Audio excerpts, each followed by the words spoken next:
आज रोजी आम्ही तिघेजण पेनटाकळी धरणामध्ये जलसमाधी आंदोलन करत आहोत।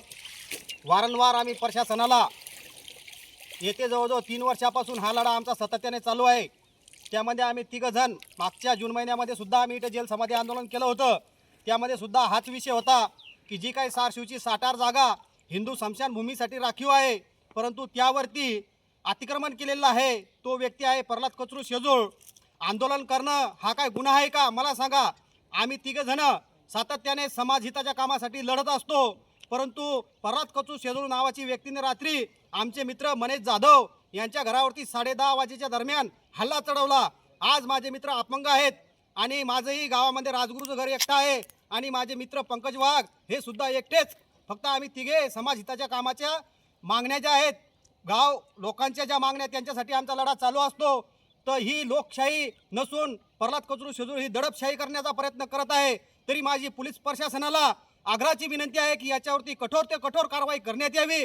कारण जसं पंकज भाईने सांगितलं की हे माम भाषे दोघं गाव चालवतात, खरोखर यूपी बिहार सारखी या सारशिवची परिस्थिती यांनी निर्माण करून ठेवली आहे।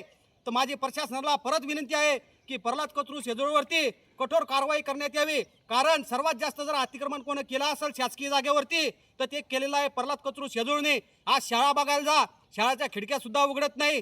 त्यानंतर जी हिंदू स्मशानभूमी 60 जमीन जी आहे यांनी तिच्यावरती कब्जा केलेला आहे आणि तिला झटका मशीन लावलेली आहे की कारण लोकांनी आत येऊ नये।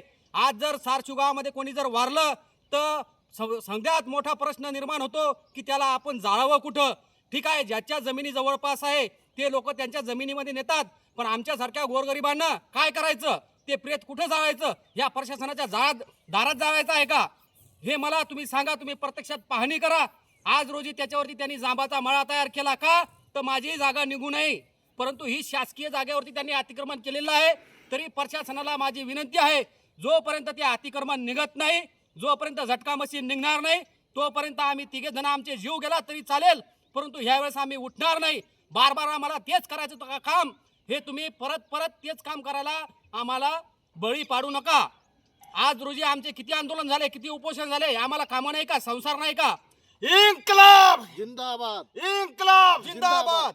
भारत माता की जय, भारत माता की जय। जय हिंद, जय भीम, जय संविधान।